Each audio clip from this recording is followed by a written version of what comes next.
The dust of the Nevada desert settled on everything at Blackwood Range, a fine, gritty powder that worked its way into machinery and dispositions alike. It coated the matte black transport that deposited Elara Vance at the main gate, a solitary figure against the vast, indifferent landscape. The guards, young men with crisp uniforms and the easy confidence of those who held small measures of power, glanced at her simple fatigues and her single duffel bag with practiced disinterest. Her paperwork identified her as a technical consultant, a title vague enough to mean anything and, to them, specific enough to mean nothing. One of them grunted, jerking a thumb toward the sprawling, windowless hangar that dominated the compound. In there. Don't wander, she gave a single, barely perceptible nod and walked past them, her footsteps making no sound on the crushed gravel. The air inside the hangar was a stark contrast to the oppressive heat outside. It was cold, sterile, and thick with the electric hum of advanced technology and the palpable weight of frustration. A team of engineers and pilots, mostly men younger than her 30-some years, were gathered around a central command console, their voices sharp with disagreement. They were the nation's best, culled from elite universities and top-flight squadrons, and their collective arrogance was a tangible force field. No one noticed her entry. She was just another shadow in a place built of them. She found an unoccupied corner near a secondary power conduit, set down her bag, and began to watch. Her stillness was an anomaly in the constant, agitated motion of the room. It was not the stillness of timidity, but of patience, the deep, ingrained discipline of a predator waiting for the hunt to begin. Her gaze drifted to the object of their consternation, resting on a raised platform in the center of the hangar. The Acheron drone. It was less an aircraft and more a shard of obsidian given flight, all sharp angles and non-reflective surfaces designed to devour radar signals. It was a technological marvel, the supposed future of untraceable reconnaissance, and it was a complete and utter failure. Colonel Madsen, the base commander, finally found the time to address the consultant he had been told to expect. He was a man shaped by the rigid certainties of command, his posture a testament to a career spent giving orders and having them followed. He held her personnel file in his hand, though it was less a file and more a single sheet of paper, thin and insulting in its brevity. Most of it was blacked out with thick, unapologetic redactions. Vance, he said, his voice clipped, not bothering to make eye contact as he scanned the page. Says here you have some field experience with remote systems. The slight pause he injected into the phrase dripped with condescension. He looked up, his eyes sweeping over her unassuming frame, taking in the lack of rank insignia, the plainness of her attire. He saw nothing of value. We have pilots with thousands of hours in the most advanced fighters on the planet. We have engineers with doctorates from Caltech and MIT. Their resumes are somewhat more substantial than this. He let the single page flutter from his fingers onto the desk between them. Lieutenant Hayes, the lead test pilot, stood nearby, a smirk playing on his lips. He was young, handsome, and carried the unshakable self-assurance of a man who had never truly failed at anything. He saw Vance as an administrative burden, another box for the colonel to check. With all due respect, Colonel, Hayes chimed in, his tone making it clear no respect was intended, we're neck-deep in diagnostics. We don't really have time to babysit. Madsen gave a slight nod, his gaze returning to Vance, cold and dismissive. So, I'll ask you directly. What exactly do you believe you can contribute to the Acheron program?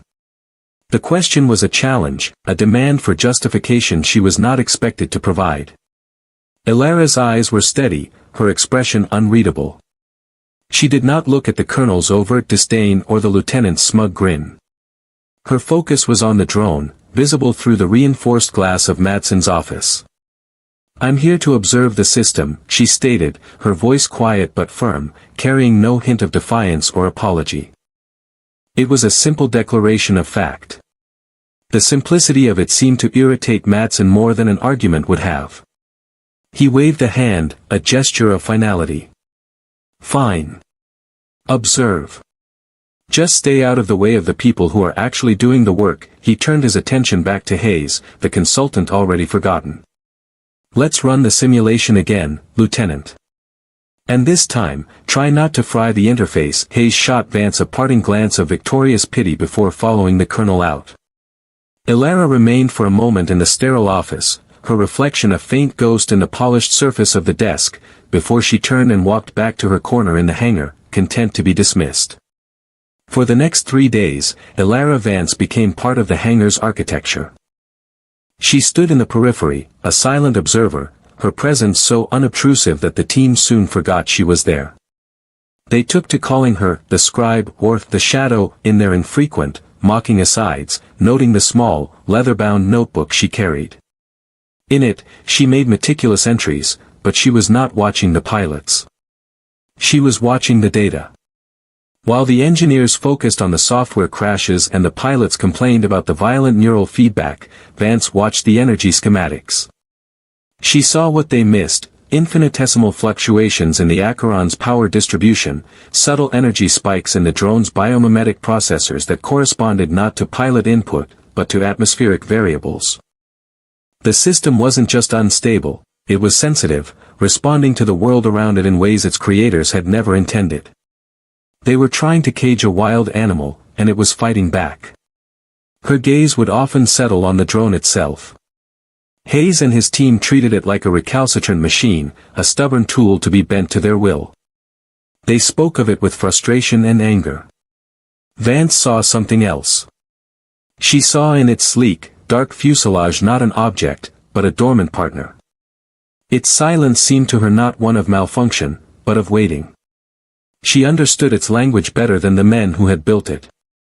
During a lull in the testing, as a flustered engineer cursed at a screen of corrupted code, Vance's hand unconsciously drifted to her left wrist. She pushed back the simple black band of her watch, revealing for a brief second a faded tattoo on the delicate skin of her inner arm. It was a complex, stylized design, a spectral, ghost-like figure woven together with the silhouette of a single raven's feather. It was an old symbol from a life no one here knew she had lived, a marker of a unit that officially no longer existed. A memory of silence and shadow, of missions that were never spoken of and operatives who were never seen. She pulled the watch back into place just as Lieutenant Hayes strode past, shaking his head. "Whole damn program's a bust," he muttered to another pilot. "You can't fly a ghost." Vance watched him go, a flicker of something ancient and knowing in her eyes. He had no idea how right he was. The problem wasn't that the Acheron was a ghost. The problem was that none of them knew how to speak to one. The pressure mounted with the inevitability of a coming storm. A 4-star general from the Pentagon was arriving for a final, go or no-go demonstration. The Acheron program, billions of dollars over budget and years behind schedule, was on the chopping block. Failure was not an option, it was an execution. The hangar, once merely frustrated, was now a tinderbox of raw nerves and frayed tempers. Colonel Madsen's face was a grim mask of controlled anxiety, the fate of his command hanging on the performance of a single, unreliable machine. Lieutenant Hayes was selected for the demonstration flight. His usual swagger was still present, but it was brittle, a thin veneer over a core of palpable tension. He strapped himself into the pilot's chair, the neural interface headset gleaming under the harsh hangar lights. "I've got this," he said, his voice a little too loud in the cavernous space. No one looked convinced. The initial launch sequence was flawless. The Acheron lifted from its platform with an eerie grace, its engines emitting a low, almost subsonic hum that was more of a feeling in the chest than a sound. On the main view screen, the drone's perspective showed it climbing smoothly into the stark blue of the desert sky. A collective, hopeful breath was held in the control room. The mission was a complex reconnaissance run through a network of narrow, winding canyons known as the Labyrinth, a test designed to push its maneuverability to the absolute limit. For 5 minutes, everything was perfect. Hayes, growing confident, pushed the drone faster, weaving through the rock formations with aggressive precision. Then it happened. A flicker on the data stream. A single, almost imperceptible tremor in the video feed. Alarms, soft at first, then rising to a frantic, piercing shriek, began to blare through the control room. Feedback spike. "I'm losing the link." Hayes yelled, his face suddenly ashen. His hands, clenched on the controls, were useless. The connection was neural. The feedback was pouring directly into his brain. On the screen, the Acheron pitched violently, its graceful flight devolving into an uncontrolled death spiral. It careened toward a sheer canyon wall, the granite face rushing up to meet it. Panic erupted. Engineers shouted contradictory instructions. Technicians scrambled over consoles, trying to isolate the problem. Madsen stood frozen, watching billions of dollars and his entire career about to be pulverized into dust and carbon fiber against a cliffside. In the heart of the chaos, while every eye was fixed on the screens predicting imminent disaster, Elara Vance moved. She did not run. She walked with a calm, deliberate purpose that was an island of serenity in the sea of panic. She crossed the room to a secondary maintenance terminal, a dusty, forgotten console that was rarely powered on. No one noticed her. Her fingers met the keypad, and a silent storm of activity bloomed on the small, amber screen. Her hands moved with a fluid, blinding speed, her fingers not just typing but dancing across the keys. She wasn't fighting the system or trying to override it. She was communing with it, inputting lines of code that were less like commands and more like a soothing whisper in the machine's own native language. With surgical precision, she identified the cascading error that had sent the neural feedback into a fatal loop. She didn't just block it, she isolated the corrupted data packet, purged it from the system's short-term memory, and rerouted the Acheron's primary flight control functions to her own terminal, completely bypassing Hayes' overloaded and now useless interface. The entire process took less than 4 seconds. On the main view screen, the effect was instantaneous and breathtaking. One moment, the Acheron was plummeting towards certain destruction. The next, it stopped. It simply stopped, hovering 100 feet from the canyon wall, as motionless as a hummingbird. The frantic alarms cut out, plunging the control room into a stunning, profound silence. For a moment, the drone just hung there, a black specter against the red rock. Then, with a liquid grace that none of its designers had ever thought possible, it executed a perfect, slow 180-degree pirouette. It leveled off and resumed its mission flight path down the center of the canyon as if the entire incident had been a planned, elegant maneuver. The room remained silent, the only sound the quiet, steady hum of the servers and the distant, almost imperceptible whine of the drone's engine from the speakers. Elara Vance took one step back from the terminal, her hands falling to her sides. Her work was done. She melted back into the shadows she had emerged from, her expression as calm and unreadable as ever. The silence in the control room stretched for an eternity, thick with disbelief and awe. It was finally shattered by the sharp voice of the visiting general's aide, a young, sharp-eyed major. "Control, what in God's name was that? Who has the aircraft?" Every head in the room, from Colonel Madsen to the lowest-ranking technician, swiveled as one, their gazes searching and finally landing on the lone, still figure of Elara Vance, standing quietly by the forgotten maintenance terminal. Lieutenant Hayes, now disconnected from the neural interface, sat slumped in his chair, his face pale and beaded with sweat. He stared at her, his arrogance completely stripped away, replaced by a raw, uncomprehending wonder. "How," he stammered, the single word all he could manage. Madsen approached her, his steps slow and deliberate. The institutional certainty that had defined him was gone, replaced by the deep-seated confusion of a man who has just witnessed the impossible. "Ms. Vance," he said, his voice low and devoid of its earlier condescension. "Explain what you just did." Elara's gaze remained fixed on the main screen, where the Acheron was now performing its reconnaissance patterns with a flawless, otherworldly grace. "The neural link has a sympathetic feedback filter," she said, her voice even and calm. Lieutenant Hayes was pushing the system too hard. He was fighting it. It created a resonance cascade. She paused, then added, "You were trying to command it. It needs to be guided." Her simple explanation hung in the air, its profound implications slowly dawning on the engineers who had spent years trying to bludgeon the machine into submission. It wasn't a problem of code, it was a problem of philosophy. Near the back of the room, a grizzled master sergeant, a man who had been in uniform since before most of the pilots were born, squinted, his eyes narrowing as a distant memory surfaced. "Ghost Recon," he muttered, the words barely audible, spoken more to himself than to anyone else. "Heard they had a whisper pilot back in the day. Someone who could sync with prototype tech nobody else could touch. They said she could fly anything with a circuit board." He looked directly at Vance. Call sign was Echo. The name dropped into the charged silence of the room like a stone into a still pond. Elara Vance did not acknowledge the name. She did not react at all, but for a brief, unguarded moment, a flicker of something ancient and deeply weary passed through her eyes, the ghost of a past she had thought long buried. The visiting general, a man not easily impressed, was now intensely interested. The near disaster had transformed into a stunning display of unprecedented capability. The program was not dead, it was suddenly the most promising project in the entire defense portfolio. But he needed more than a single, miraculous save.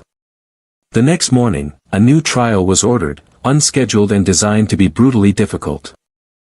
The objective: locate a small, mobile, electronically shielded target vehicle hidden somewhere within a 500 square mile sector of the test range, an area deliberately flooded with decoy signals and electronic countermeasures. It was a needle in a haystack search in a field of magnetic chaff. This time, there was no discussion about who would pilot the drone. Colonel Madsen approached Vance not with an order, but with a question. "Ms. Vance," he said, his tone now one of profound deference, "will you fly the Acheron for this trial?" She responded with a single, simple nod. The atmosphere in the control room was transformed. The swagger and nervous energy of the previous day were gone, replaced by a tense, focused silence. Every person in the room was an observer, a student waiting for a masterclass to begin. Vance sat at the primary command console, the chair that had overwhelmed Hayes seeming to fit her perfectly. She slid the neural interface headset on. When she initiated the link, the data streams on the monitors were not the jagged, chaotic spikes they had been with Hayes.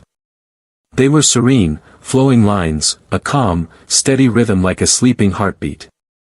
The connection was seamless, symbiotic. She launched the Acheron, but her technique was utterly different. She didn't force it into the sky.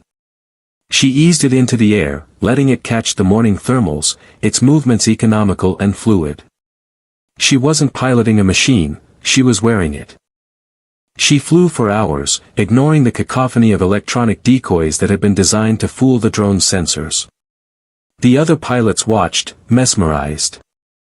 She wasn't just looking through a camera, she was using the Acheron as an extension of her own senses.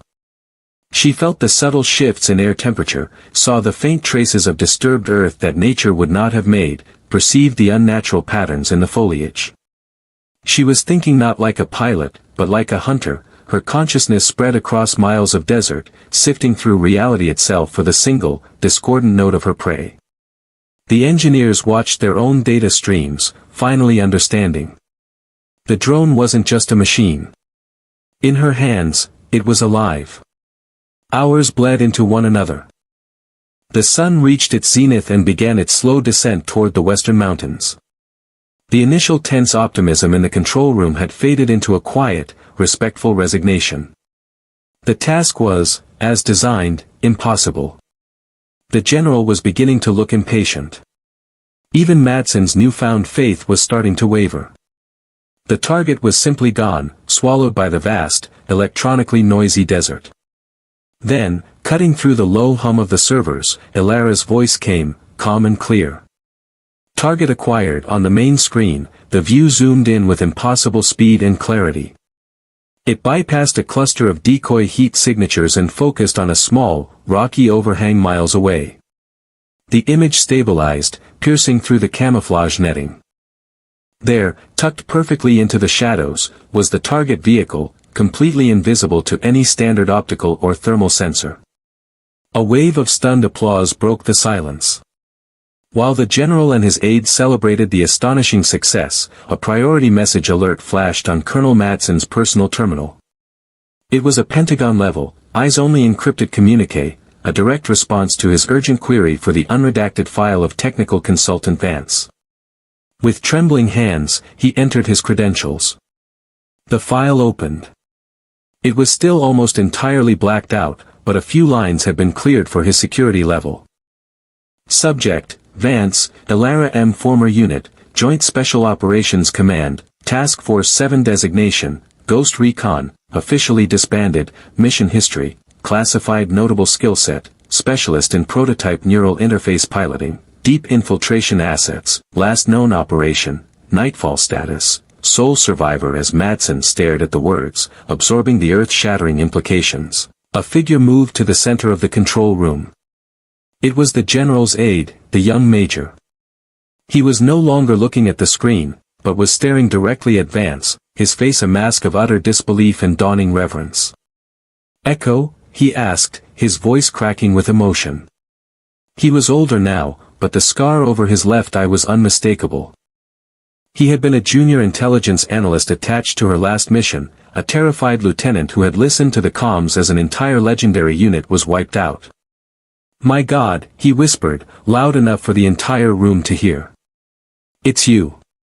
We all thought you were dead." The control room went absolutely still. The whispers about Ghost Recon, the myth of the Whisper pilot, the legend of Operation Nightfall, it all coalesced around the quiet woman in the pilot's chair. They were not in the room with a consultant. They were in the room with a ghost. The major, who was in fact a full-bird colonel and the general's chief of staff, straightened his shoulders. He drew himself up to his full height and, with a motion so sharp it seemed to crack the air, he rendered a perfect, formal salute. It was not the casual salute for a superior officer. It was a gesture of profound, almost reverent respect, the kind reserved for fallen heroes and living legends. It was a salute for the soldier he thought had died in the darkness years ago, the sole operator who had kept transmitting long after the rest of her team had gone silent. He was saluting Echo. One by one, inspired by his gesture, the other uniformed personnel in the room followed suit. Lieutenant Hayes, humbled and awestruck, rose from his chair and brought his hand to his brow. The grizzled master sergeant stood at attention, his salute as steady as the rock of the mountains outside. The young airmen, the seasoned engineers, even the civilian contractors, they all stood, their movements unified in a silent, powerful tribute. Finally, Colonel Madsen, the institutional arrogance he once wore now completely stripped away, slowly raised his own hand in salute. They were no longer acknowledging the woman who had saved their program. They were honoring the ghost who had walked out of the pages of myth and into their lives. They were recognizing the last member of Ghost Recon. Elara Vance slowly disconnected from the neural interface. She turned in her chair, her gaze sweeping over the room full of saluting figures. Her expression remained unreadable, a calm sea over unfathomable depths, but for the first time, the deep, abiding weariness in her eyes was plain to see. She offered them no words of explanation, no speech about her past, no acknowledgement of their shock. She simply gave a single, slow nod of her head. It was a small gesture, almost imperceptible, but it was enough. It was an acceptance. A shared understanding that some things are honored best by silence. As the desert sunset bled purple and orange across the horizon, casting long, dramatic shadows from the hangar doors, Elara Vance stood alone with the Acheron. The drone was powered down, its sleek black shell cool to the touch. She rested a palm against its fuselage, a silent communion between pilot and partner, a moment of quiet thanks. The base had changed. The personnel who had once ignored or mocked her now gave her a wide, respectful berth. Their gazes were a mixture of awe and a healthy amount of fear. They spoke in hushed tones when she passed, as if afraid a normal volume would cause her to dissipate back into the ether from which she had come. Colonel Madsen approached her, his footsteps hesitant on the concrete floor. He held out the small, worn, leather-bound notebook she had left on the console. "You forgot this," he said, his voice quiet, stripped of all its former authority. He was no longer a commander addressing a subordinate, he was a man speaking to something far outside his comprehension.